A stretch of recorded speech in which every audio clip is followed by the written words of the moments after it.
Tardes allá en España, muy buenos días aquí en México, siendo las 18 horas con un minuto, 11 horas, un minuto aquí en México.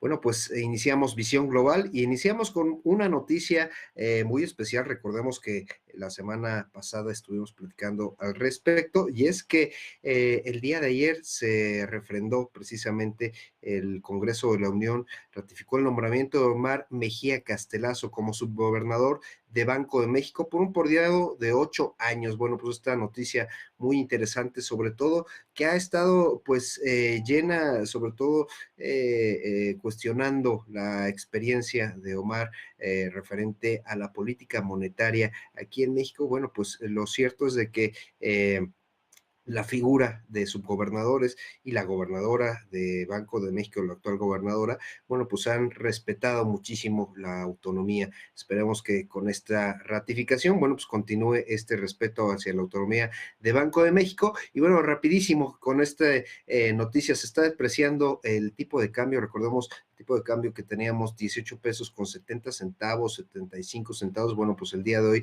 estamos en 19 pesos con 0,4 centavos, 19 pesos con cerraditos, ahí estamos en este tipo de cambio. Y bueno, rapidísimo, ¿cómo estamos en la parte de los mercados? Estamos en terrenos positivos y principalmente las alzas las estamos teniendo en el índice de precios y cotizaciones. Empresas como Volaris, Aeronáutica Volaris, 2,72 a la alza, Grupo Financiero Inbursa con 2,32 a la alza, Grupo Aeroportuario del Centro 2,21 a la alza. Y las principales bajas las tenemos en la parte financiera con Grupo Gentera con 1,31 a la baja, Kimberly la parte, el sector consumo 0,91 a la baja. Y bueno, pues vámonos rapidísimo con nuestro querido Fernando Padilla porque tenemos pues una muy buena noticia, sobre todo una emisión de certificados bursátiles de casi 200 millones de pesos. Y bueno, pues todo lo que engloba precisamente un gran trabajo de casi 15 años en el sector SOFOM aquí en México. Vámonos directito a la entrevista. ¿Qué tal, amigos? Bienvenidos a su programa Visión Global. Bueno, pues como ya lo habíamos anticipado el día de ayer y hace un momentito, bueno, pues estamos con Fernando Padilla. Él es el CEO de Predmex, que pues bueno, el día de ayer colocaron cerca de 200 millones de pesos precisamente en la Bolsa Institucional de Valores. Vamos a hablar al detalle acerca de esta colocación que se realizó. Pero bueno, pues la verdad es que muy contentos de recibirte, mi querido Fernando. Gracias por estar aquí en Visión Global. No, muchas gracias, José Ricardo. Es un placer estar aquí como siempre y encantado de platicar un poco de lo que fue esta experiencia y lo que estamos logrando con esto. Y la verdad es que me siento muy contento, Fernando, y te felicito, porque bueno, ya hemos platicado aquí en Visión Global, pues todos estos casos que están muy sonados, pero como lo es el caso de Crédito Real y de Unifin, en fin, sobre todo que están muy ligados al sector SOFOM. Sin embargo, bueno, pues tenemos este caso de éxito que es Predmex. Platícanos sobre todo qué es Predmex para nuestros amigos acá en España que no saben cómo está la situación en la parte de Sofomes y sobre todo platícanos cómo surgió, porque es muy curioso la forma en que pues nos transmitiste algún día cómo surgió Predmex. Claro, te cuento un poco. Predmex es una sociedad financiera objeto múltiple. En México las denominan como Sofomes. Son empresas dentro del sistema financiero que se dedican a financiar y a prestar dinero, ¿no? No pueden captar ahorro del público general, pero sí pueden dedicarse a cualquier producto de financiamiento hacia afuera. Y Predmex, en ese sentido, nos hemos dedicado los últimos 15 años a financiar empresas y emprendedores, principalmente el sector PYME de México, que normalmente está desatendido por parte de la banca, y los atendemos desde una perspectiva de comprender al emprendedor y al empresario para encontrar cómo sí los podemos financiar con productos de crédito, arrendamiento, factoraje, todo a nivel México y a nivel pues, toda la República, ¿no? ¿Cómo nace Predmex? Es una historia, la voy a intentar contar resumida para no aburrirlos, pero bueno, yo vengo del mundo, no soy financiero de origen, me convertí por convicción. Yo vengo del mundo industrial. Yo trabajaba en una fábrica de telas de plástico y un poco en ese proceso que en el proceso de crecimiento que tuve dentro de esa empresa acabé liderando la empresa y yo vivía la frustración de que teníamos maquinaria vieja, era máquina española de los años 60, estamos hablando de esto de los años 2000, inicios del año 2000, y nosotros seguíamos usando maquinaria de los años 60 de una empresa española que inclusive ya ni existía, ya había quebrado, ya ha dejado de existir, pero nosotros con la ingenio de los mecánicos mexicanos hacíamos que esas máquinas funcionaran y produjeran bien, pero claramente pues tenían sus grandes retos, ¿no? Y en el proceso pues cuando yo tomo el liderazgo de la empresa, pues la iniciativa más fácil y más básica es necesitaba modernizar la maquinaria. Y no me iba a maquinaria de los años 2000, era, oye, vámonos a maquinaria de los años 90, que ya es desecho de la industria textil, pero yo la adaptaba para la industria plástica y para mí era tecnología de punta en ese momento, ¿no? Y la realidad es que lo que yo necesitaba de dinero realmente era ni un cuarto de un mes de ventas, para que me entiendan un poco el monto de dinero. Era muy poquito dinero. Nosotros habíamos tenido una cuenta de banco con el banco BBVA, que antes era Bancomer y que antes tuvo otros nombres, pero tuvimos durante 40 años, esa empresa tuvo mismo número de cuenta, ¿no? Indistintamente que fue cambiando de dueños, tuvimos el mismo número de cuenta y la misma cuenta de banco donde se llevaba la nómina, los cheques, los pagos, todo el flujo de efectivo de la empresa, ¿no? Entonces, la lógica de cualquier empresario es, pues, ve al banco y pide un financiamiento, pues, al fin, llevamos siendo 40 años clientes del banco, pues debe ser muy fácil que te den este financiamiento tan chiquito que me iba a servir a comprar 5 máquinas más modernas y que me iban a incrementar la productividad 200%.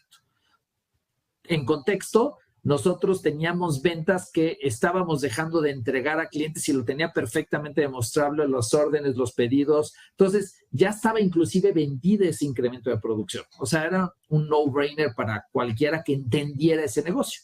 Pero bueno, mi sorpresa fue, salía la historia de siempre de los emprendedores y las pymes, es que llegué al banco, armé todo el expediente, pasé un proceso más o menos como de 5 meses y al final el banco que lleva 40 años con información financiera de mi empresa, pues me dijo, no puedo. Y no me explicó nunca por qué ni cómo sí podía. Al final entendí que no es que el banco fuera el malo de la película, simplemente es que pues, en este proceso de 6 meses, nadie del banco visitó la empresa, nadie me entrevistó a mí más allá de la información básica para entender el negocio, la visión, lo que estábamos haciendo, cómo íbamos a invertir, más allá de lo que estuviera en papel. ¿Qué quiere decir? Que el banco al final tomaba una decisión de prestarme por lo que vio en los papeles, ¿no? Y al final no cumplí con sus criterios y no nos quisieron dar.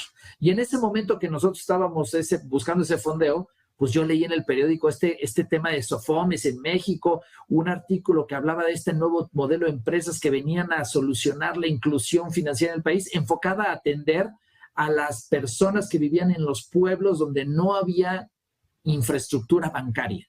Y la razón de la poca inclusión financiera en el país era pues que no hay instalación bancaria en estas poblaciones y entonces la gente está desatendida. Y yo decía, híjole, no, yo tengo una empresa con más de 40 años, formal, que paga impuestos, que genera utilidad, que está en la ciudad más importante de México y el banco no me atiende a mí.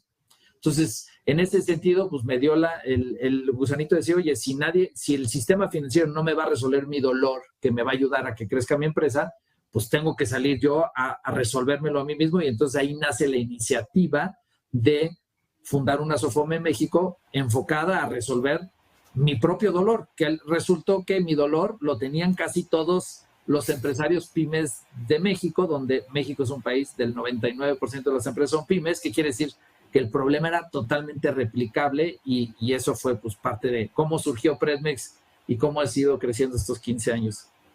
Oye, Fernando, pues te agradezco, la verdad, este breve resumen de cómo surgió.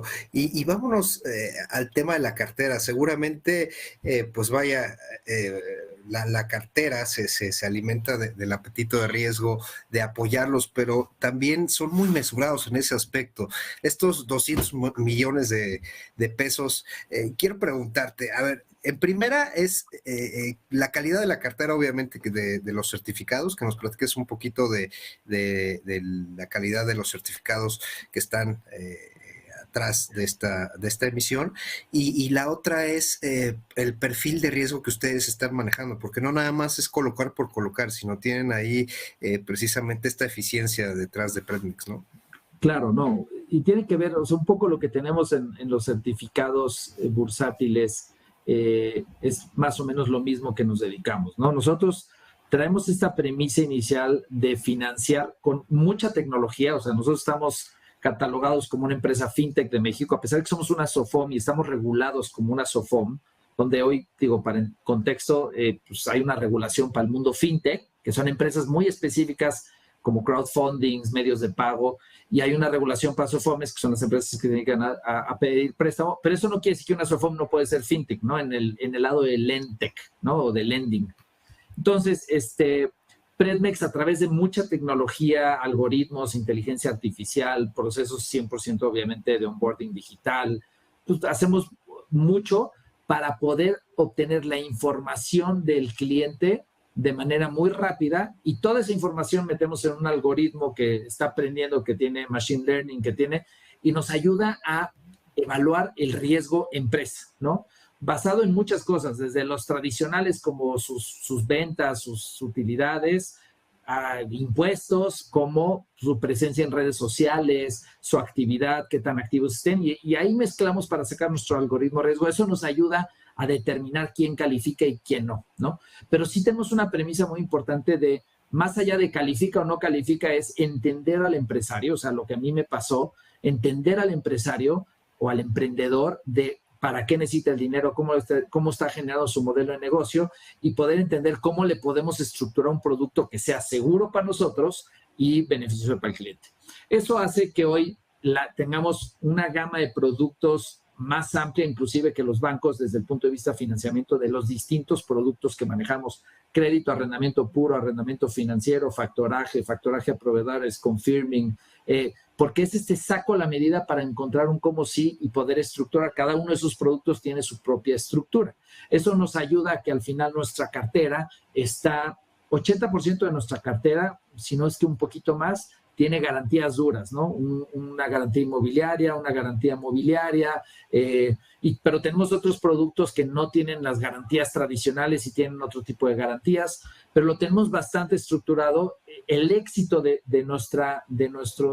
estos 15 años de poder dedicarnos a este sector, que son las pymes, que claramente pues tienen un poquito más de riesgo que un gran corporativo internacional, o mucho más de riesgo, pues claramente pues nos ayuda todo nuestro algoritmo, más las garantías y este entendimiento del empresario, nos ayuda a conectar muy profundo y a mitigar muchísimo los riesgos, que es la base de la cartera que nosotros subimos a los certificados bursátiles, donde pues se hace una estructura súper sólida, es una estructura remota a la quiebra, que tiene un objetivo primordial de captar inversionistas institucionales, ¿no? Los grandes capitales bursátiles, que puedan entrar y financiar por la parte de operaciones que pues, hoy hacemos, que es el financiar a otras empresas, ¿no? Oye, Fernando, hace 15 años empezaste con estos 6 meses en el proceso de recabar pues un financiamiento muy sencillo. ¿Cómo fue el proceso ahora con estos certificados bursátiles? Seguramente pues fue mucho menos, ¿no? Platícanos al respecto de todo este nuevo financiamiento bursátil para Predmex. Para platicártelo, te voy a agregar un poco a la historia de Predmex. Mis socios con los que fundé Predmex, ellos son del mundo financiero, ¿no? Yo me acerqué a ellos pues porque yo no era experto en el mundo financiero. Ellos eran los que me iban a traer el mundo y son brokers que se dedican a colocaciones de grandes movimientos bursátiles, IPOs, compra-venta de acciones, bonos de grandes inversionistas en todo el mundo, con México con todo el mundo, ¿no?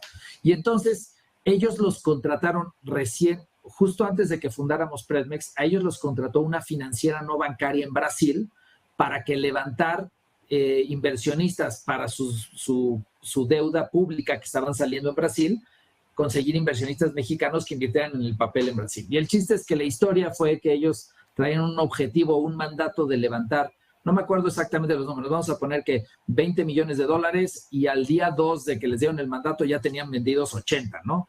Porque detectaron que había un hambre del mercado de inversionistas bursátiles en este tipo de empresas, ¿no? Entonces nosotros desde el día 1 soñábamos en esto, que venía un poco contagiado de parte de mis socios. Entonces, como lo teníamos desde el principio, desde el día 1 Predmex lo fuimos construyendo con mucho orden, con mucha institucionalización, porque estas estructuras te evalúan cómo lo has hecho en el pasado, qué tan estructurado, qué tan institucional, gobierno corporativo, modelos, reservas, reglas. Entonces nosotros siempre, aún inclusive que a muchos años eso iba en contra de la rentabilidad de la empresa, siempre apostamos a institucionalización porque sabemos que tarde o temprano íbamos a llegar a los mercados públicos, ¿no? De hecho, nuestra primera bursa salió en diciembre, bursatilización fue en diciembre del 2021, esta es nuestra segunda.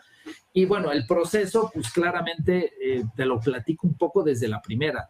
A pesar de que teníamos este ADN de ser institucionales, este ADN de ordenar, pues a la hora de que metemos a la estructuradora, a la calificadora, pues detectamos que había muchas más cosas que teníamos que mejorar, que institucionalizar, que ordenar, porque efectivamente cuando te financias de recursos públicos, pues no eres tú con tu acreedor que te prestó el banco, que te dio una línea de crédito, sino que pues tienes la visión de miles de jugadores, el estructurador, la calificadora, el representante común, la autoridad, para checar que todo esté en orden. Entonces, pues, obviamente, pues, fue un proceso de mucha talacha, de mucho trabajo, para salir luego a vender estas estructuras a inversionistas institucionales, que nadie te conoce. Como no eres una empresa pública, cuando empiezas a tocar puerta, pues dicen, pues tú quién eres. Son inversionistas que están acostumbrados a invertir en empresas que pues ya son conocidas, son públicas, pero cuando llega una empresa nueva, por más estructura súper sólida que tengas, pues se vuelve complicado. Entonces se vuelve un proceso de levantamiento, tipo de levantamiento de capital, que tienes que tocar 100 puertas para que se abra una. Es más, yo te diría que es más fácil levantar dinero para un startup que levantar dinero para una estructura, a pesar de que una estructura bursátil es 1000 veces más segura y sólida que un startup, claramente. Pero al final, digo, el proceso fue doloroso, nos tardamos un año en esta primera bursa que te comento del 2021, y la realidad es que nos funcionó todo el año pasado, nos ayudó a financiar toda la operación del año pasado, toda la colocación, nuevos clientes, nueva estructura, nos trajo nuevas disciplinas muy buenas que nos ayudó a mejorar todavía más. Y esta segunda bursa fue un proceso tal vez un poco más rápido, nos tardamos de que iniciamos el proceso a que salimos un poco menos, 4 meses, 4 meses donde todavía pues requirió volverte a calificar, volver a hacer 1000 cosas del proceso que ya los teníamos estructurados, salir a buscar inversionistas donde muchos ya no era la primera vez que nos oían, ya era la segunda, algunos ya eran inversionistas. La venta, aunque también se requirió un esfuerzo de salir a vender, pues la realidad es que fue infinitamente más sencillo que la primera. Y esto es una de las grandes magias de los mercados bursátiles. Conforme vas haciendo tus experiencias, cada vez es más fácil, cada vez vas conectando y cada vez vas pudiendo levantar más recursos, más dinero, inclusive a pesar que cruzamos el 2022, que fue un año, pues tal vez del terror mediático para los intermediarios financieros no bancarios por casos como los de Crédito Real, los de Unifin, todos estos que, pues bueno, son 2 empresas o 3 empresas dentro de un universo de 2000 empresas que existen en la industria, ¿no? Pero bueno, a pesar de ello, esta estructura es tan sólida que tuvimos éxito en este levantamiento, ¿no? El éxito de la disciplina, de siempre ser disciplinado, ¿no, Fernando? Oye, Fernando, y bueno, el destino de esta segunda bursatilización, ¿para qué lo van a hacer?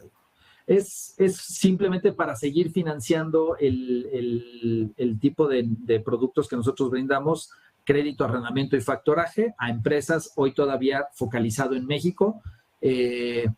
Más o menos estamos estimando que gracias a este levantamiento vamos a poder impactar a 1000 empresas más durante 2023, lo cual pues todavía es un número chico para el número de empresas que hay en México, pero es un número importante en crecimiento y sobre todo en esta época sabemos que los temas macroeconómicos en todo el mundo no están padres, la inflación está alta, las tasas de referencia están altas, entonces hay escasez, hay falta de liquidez sobre todo para financiar a nuestro sector. Entonces empezar el año con recursos para poder atender el mercado, pues nos pone en una posición muy ganadora para poder sí hacer frente a la demanda que hay, porque hoy, pues todo este mismo tema macroeconómico tiene, si de por sí la banca tradicional es complicada para esta industria, hoy la banca tradicional está mucho más conservadora por la situación macroeconómica, entonces hay menos financiamiento a pymes.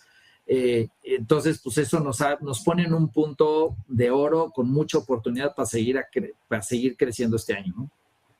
Ya habíamos platicado precisamente aquí en Visión Global, pues el nivel de reservas que no ha crecido. Digo, han hecho su tarea la banca seguramente, pero pues también no han tenido este apetito de riesgo, como lo comentas. ¿Cuántos clientes son los que conforman la cartera, Fer?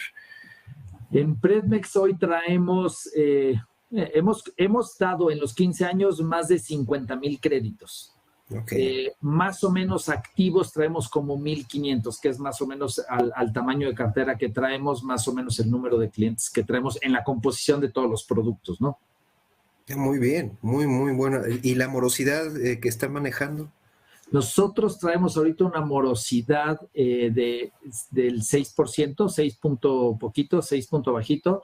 Es una morosidad relativamente normal y baja para el sector financiero no bancario enfocado a pymes, ¿no? Si comparas, porque no se puede comparar los IMORs o los índices de morosidad en general del sistema. Hay que enfocar pues, a qué industria, a qué mercado, qué tema, pero pues, es un índice de morosidad bastante sano, que lo tenemos controlado. Claramente venimos de muchas estrategias post pandemia. La pandemia nos fue muy bien, sí nos subió un poquito los índices de morosidad, normal a la situación que estaba viviendo el mundo, pero bastante controlado y los hemos ido reduciendo mes a mes porque estamos viendo desde el lado de crédito que nos toca evaluar las tripas de las empresas, las ventas, los gastos, las utilidades. Pues sí te podría decir que más allá de la situación macroeconómica, en el día a día, en el empresa por empresa, vemos cómo las empresas están incrementando sus ventas, están recuperándose fuertemente. Hay un dinamismo empresarial muy rico que todavía no alcanza el tema macroeconómico, que lo veo en el día a día, digamos, en mi lado de, vamos a llamarle de terracería, ¿no? Bueno, y sobre todo que tienes los colaterales ahí, ya nos adelantaste 80% para la morosidad, que va muy bien, hay que considerarlo muchísimo para estas emisiones y la cartera, la calidad de la cartera. Y finalmente se nos termina el tiempo, Fernando, pero no quiero dejarte ir sin que nos comentes. El día de ayer estábamos dando un adelanto de Lendera, de este crowdlending, que no sé si sigue siendo el primero a nivel global. Bueno, sí, el primero a nivel global y no sé si siga siendo el único a nivel global. Es el primero en el modelo de crowd leasing, que es arrendamiento colectivo, ¿no? No hay ninguna otra plataforma en el mundo. Bueno, ya no es el único, sí el primero. Ya hay una en Argentina que está enfocándose a coches. Sabemos que hay un par de replicadores de Lender en México, pero no hemos ubicado ninguna otra que se enfocara a lo que es arrendamiento colectivo. En este modelo de crowdlending, pero dirigido al producto de arrendamiento, ¿no? La verdad es que va muy bien, vamos creciendo año tras año, es un modelo de alto crecimiento en México. Hoy traemos ritmos de crecimiento del 200%, tanto del lado de solicitantes de arrendamientos colectivos, hoy ya también damos crédito, no solamente arrendamiento, y del lado de inversionistas también, porque la realidad es que para México, lo de pymes ya es lo mismo, que es el mismo mercado que atiende a Predmex, simplemente con el modelo de crowdfunding de manera diferente, complementaria, con mucha tecnología.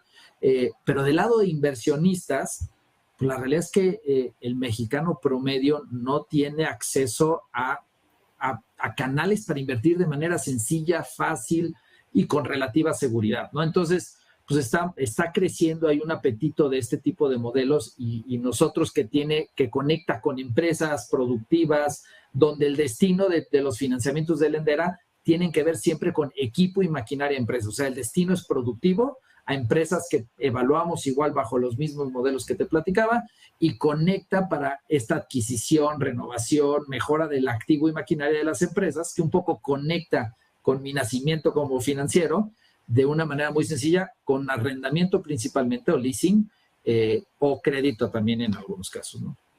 ¿Cuánto es más o menos el promedio? Obviamente varía muchísimo la rentabilidad por proyecto, pero ¿cuáles son las tasas que maneja Lendera?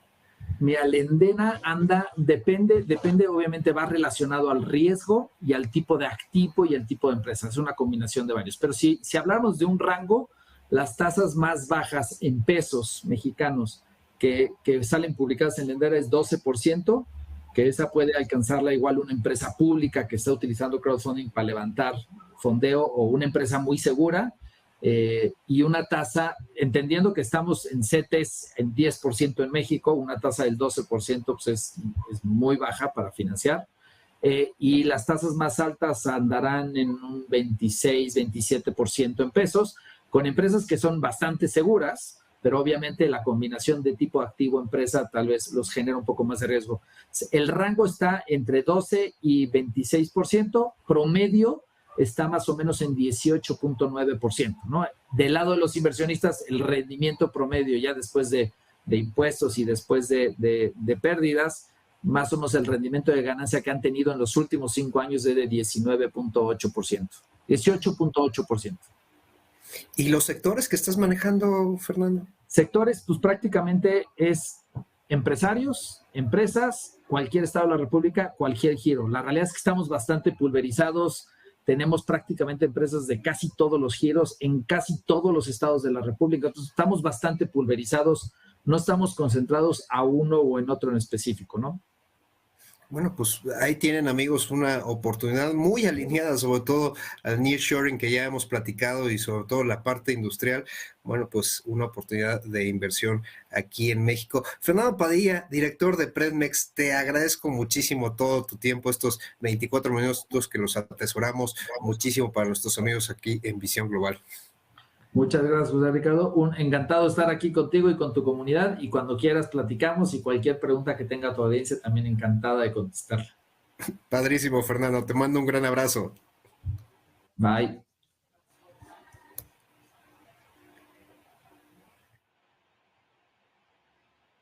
Bueno, pues con estas noticias precisamente enfocadas en la parte de financiamiento y de inversión, también lo que es la parte de fintech aquí con Predmex. Y bueno, noticias de última hora, Walmart México busca amparo contra la reforma de ley de tabaco, y esto es pues para todos nuestros amigos ahí en España, es que en México, bueno, pues se está tratando de no publicar, de no hacer publicidad, sobre todo la parte del tabaco y también el consumo pues en los balcones, en los parques de diversiones, las playas, los estadios, va a estar pues prohibido precisamente el consumo de alcohol. Ante esta iniciativa de ley, bueno, ya está, ya ley, pues Walmart México busca un amparo en contra de esta ley. Y bueno, vámonos rapidísimo, cerrando con nuestro querido amigo en la reflexión de Enrique Martínez y Morales, relacionada al superpeso que, pues bueno, ya hoy estamos en niveles de 19 pesos el tipo de cambio.